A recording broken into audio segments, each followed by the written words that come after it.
He wasn't supposed to be seen tonight. He was just supposed to move the equipment and disappear. But fate had One mistake! 1 second of silence, and suddenly 60,000 eyes. Let's see the help sing, he sneered. It was meant to be a joke. It was meant to be cruel. No one. He thought of her face. He thought of every night he sang her to sleep, and in that heartbeat of silence.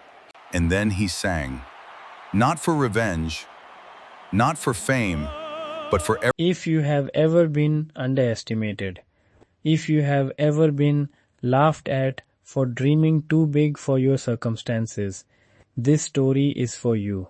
Stay with me until the very end, because what happens on that stage will remind you why you should never let anyone define your worth.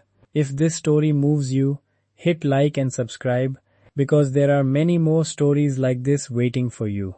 Daniel Cole had not sung in front of another human being in 11 years. He remembered the exact date, the way people remember the dates of car accidents or wedding anniversaries, because for him it was both. 11 years ago, on a rain-soaked Tuesday in March, his wife Marissa had been driving home from her night shift at the hospital when a truck ran a red light on 5th and Grover. Daniel had been at a small club across town, 3 songs into a set that a talent scout had promised to attend, the kind of night that was supposed to change everything. His phone had buzzed in his pocket during the second verse of a song he had written for Marissa, a slow ballad about staying anchored to someone through every storm. He almost didn't answer it. He almost let it ring through so he could finish the song. That single decision to glance at the screen instead of ignoring it had haunted him every day since, not because answering the call could have saved her, but because for one selfish heartbeat he had chosen the stage over his phone, and the guilt of that heartbeat never fully left him. He put the guitar down that night and never picked it back up in public again. There was a daughter to raise. Lily had been 4 years old when her mother died, all copper curls and gap-toothed smiles, and Daniel had made a promise to her the night of the funeral, kneeling on the cold tile of their kitchen floor with her small hands wrapped around his neck. He promised he would never again let anything, not a stage, not a dream, not even music itself, pull his attention away from her when she needed him. He had been a session musician before, playing behind other people's songs in smoky studios, chasing the kind of break that never quite arrived. After Marissa died, he traded his guitar for steady paychecks. He took a job as a stagehand and rigging technician at Ironclad Arena, the largest concert venue in Meridian City, because the union job came with health insurance and predictable hours, the two things a single father needed most. He worked concerts almost every week, country stars, rock bands, teen pop sensations, building the very stages he once dreamed of, standing on Wheeling Road, cases past dressing rooms that had his name written on nothing but a laminated staff badge. He was good at his job. He was invisible in the way that all good stagehands are invisible, moving through the chaos of a live show like a shadow, anticipating problems before they happened, catching a falling microphone stand before it hit the floor, patching a torn cable during a costume change with nobody in the audience ever knowing his name. His co-workers respected him. His daughter adored him. Every night before bed, no matter how exhausted he was from 12-hour rigging shifts, he sang to her old lullabies, half-invented melodies, snippets of songs he used to write for Marissa, his voice low and rough and completely unheard by anyone except a 9-year-old girl who had no idea her father could have been famous. Lily was 9 now, sharp as a tack, and twice as stubborn as her father, and she was the reason Daniel got up every single morning. She loved dinosaurs, terrible puns, and asking Daniel to sing just one more song every night, a request he never once denied her. She did not know about the club, or the phone call, or the guitar gathering dust in the closet. She only knew her father had the best voice in the world, because it was the only voice that had ever sung her to sleep. The night everything changed started like any other Friday shift. Ironclad Arena was hosting Victor Sterling, the biggest pop star on the planet, on the final stop of his record-breaking world tour. 60,000 tickets had sold out in 4 minutes. The lobby was a sea of glittering merchandise, screaming fans, and security barricades 3 rows deep. Victor Sterling was not simply famous. He was a phenomenon, a manufactured perfection of stage presence, choreography, and marketing so polished that most people had forgotten he was a human being at all. He had platinum albums, a fragrance line, a clothing brand, and a reputation backstage for being exactly as difficult as the tabloids suggested. Daniel had worked 3 of his tour stops before and had learned to stay out of Victor's sideline entirely. The rule among the crew was simple: never make eye contact, never speak unless spoken to, and above all, never be seen. That night, Daniel was assigned to stage left equipment transitions, responsible for wheeling instrument risers on and off during costume changes. It was mindless, physical work, the kind that let his mind wander while his body moved on autopilot. He liked nights like this.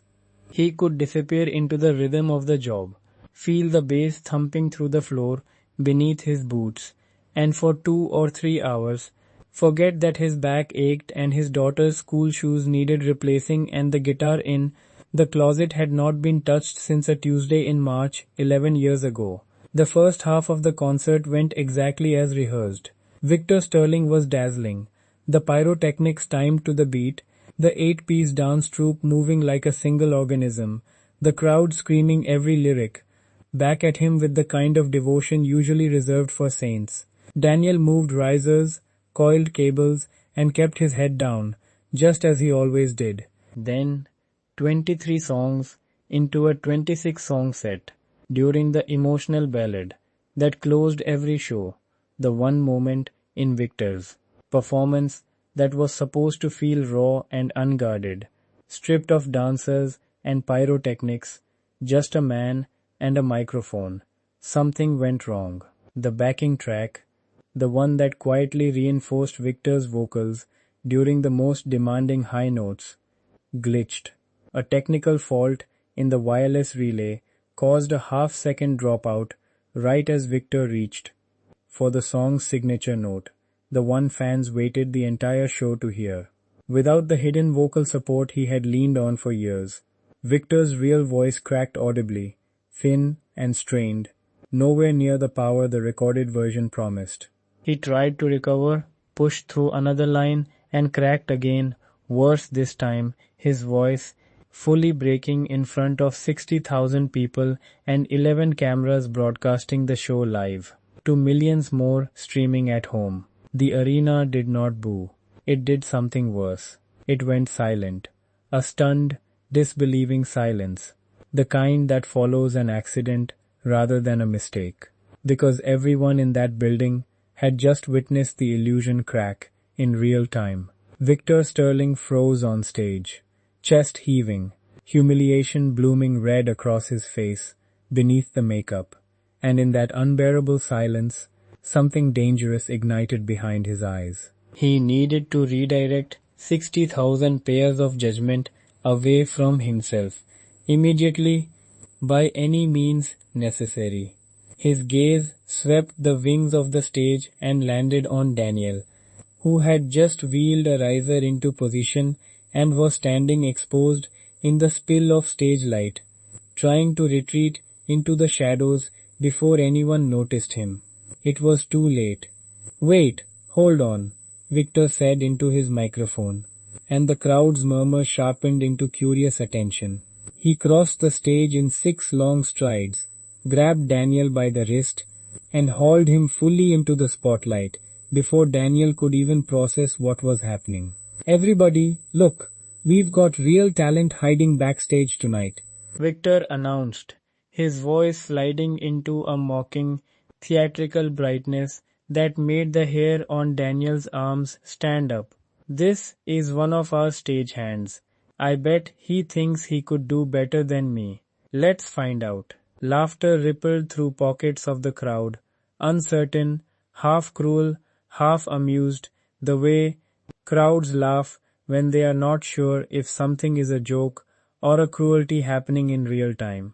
A production assistant thrust a wireless microphone into Daniel's hand because refusing an order from Victor Sterling, live, on camera, was not something anyone backstage was brave enough to do. Daniel stood frozen under the blinding wash of stage light, 60,000 faces staring up at him, heart slamming against his ribs so hard he could feel it in his throat. He wanted to run. Every rational part of him screamed to hand back the microphone, apologize, and disappear into the wings where he belonged, where he had spent 11 years belonging on purpose. This was Victor's cruelty, dressed up as spontaneity, designed to humiliate an anonymous worker so badly that the internet would forget about a cracked voice and remember instead a viral clip of some stagehand embarrassing himself in front of an arena. Daniel understood exactly what game was being played, and he understood that he was expected to lose it badly, publicly and permanently. But then, in the space of that single unbearable second, he thought of Lily. He thought of every night he'd sung her to sleep in a cramped apartment with paper-thin walls, his voice the only lullaby she had ever known. He thought of the promise he made kneeling on that kitchen floor 11 years ago. Not a promise to never sing again, he realized now, but a promise to never again let his own fear steal him away from what mattered.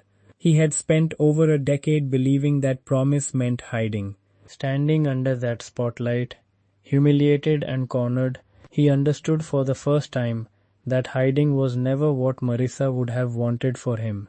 She used to tell him, before every small club show, that his voice was the truest thing about him, and that the day he stopped using it would be the day he stopped being fully himself. Daniel closed his eyes for one full second. When he opened them, something in his posture had changed. His shoulders, curled inward from 11 years of invisibility, settled back. His hand, trembling a moment ago, steadied around the microphone. He did not sing to prove Victor Sterling wrong. He sang because he was done being afraid of his own voice. The first note he released was low and unpolished and utterly unprocessed by any hidden backing track, and it filled the entire arena with a warmth that 60,000 carefully engineered pop choruses had never quite managed to produce. It was the same melody he sang Lily every night, an old, half-original lullaby about holding on to someone through the dark. The very song he had been 3 verses into on the night Marissa died, finally finished, finally sung all the way through for the first time in 11 years. The arena did not laugh. The arena did not move. 60,000 phones that had been recording Victor's humiliation slowly, quietly turned their focus onto the man in the faded navy crew polo, his voice rising and cracking with real emotion rather than technical failure, climbing into a register so raw and unguarded that people in the front rows would later say they felt it in their chest before they understood it in their ears. Daniel sang about loss. He sang about a promise made on cold kitchen tile. He sang about a little girl waiting at home who believed her father had the best voice in the world, and as the final note rang out and dissolved into the rafters, the arena held its silence. for 3 full seconds before erupting into the loudest ovation ironclad arena had heard in its 20-year history. Victor Sterling stood 3 feet away, forgotten, his manufactured perfection reduced to a stunned, ashen expression as he realized, in real time, exactly what he had unleashed. The clip went viral within the hour. Under 2 different hashtags, side by side, across every platform, one video showed Victor Sterling's voice cracking and failing without its hidden backing track, and the other showed an anonymous stagehand's voice silencing 60,000 people with nothing but raw talent and 11 years of grief finally given somewhere honest to go.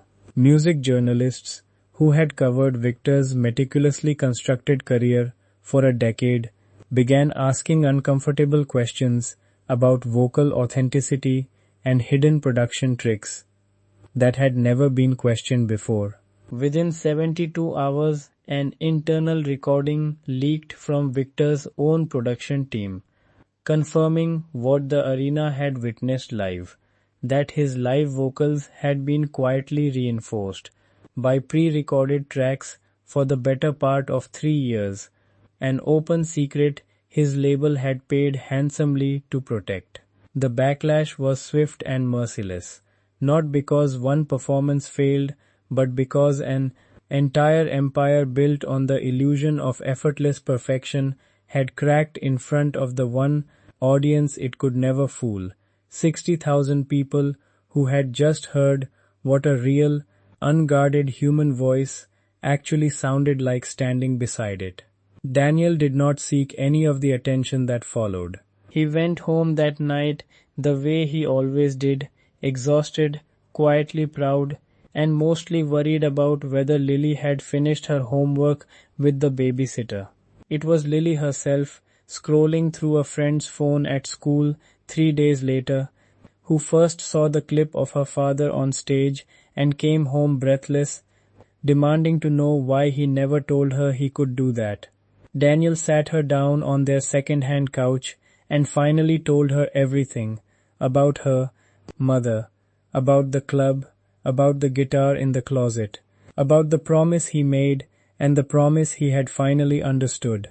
Lily, 9 years old and utterly unimpressed by fame, asked him only one question. "Will you sing me the whole song tonight? The real one, all the way to the end?" He did. For the first time in 11 years, he sang it all the way through, and this time nothing pulled his attention away. Record labels called within the week. Daniel turned down the first 3 offers, wary of anyone who wanted to package his grief into a marketing campaign, until a small, independent label reached out with something different. Not a contract built around the viral moment, but an offer to simply make an album of the songs he had already written, on his own timeline, around his daughter's school schedule, with full creative control. He said yes to that one. He kept his job at Ironclad Arena for another 6 months, unwilling to give up the stability that had raised his daughter, until the arena itself offered him something no contract could, a permanent invitation to open for any act that would have him whenever he chose. Victor Sterling's tour was quietly cancelled 2 weeks later, officially due to vocal rest, though everyone in the industry understood what that phrase now meant. He would return, eventually, the way most manufactured stars do, but never again with the same untouchable aura he once carried. The lesson of that single night in Meridian City followed him for the rest of his career. An audience can forgive an imperfect voice far more easily than it forgives a perfect illusion. As for Daniel, he never became the kind of star who forgot where he came from, because where he came from was never a stage at all. It was a kitchen floor with a little girl's arms around his neck, a promise made in grief, and 11 years of quietly proving that the truest voice in any room is rarely the loudest one. It is simply the one brave enough to finally stop hiding. He still sings Lily to sleep every single night, no matter how many arenas he fills, because he learned the hard way that the smallest stage in his life was always the one that mattered most. If this story reminded you that dignity outlasts humiliation and that real talent doesn't need a hidden microphone to be heard, share it with someone who needs to hear it today. And if you want more stories about ordinary people finding extraordinary courage, subscribe. Bujwob, this is only the beginning.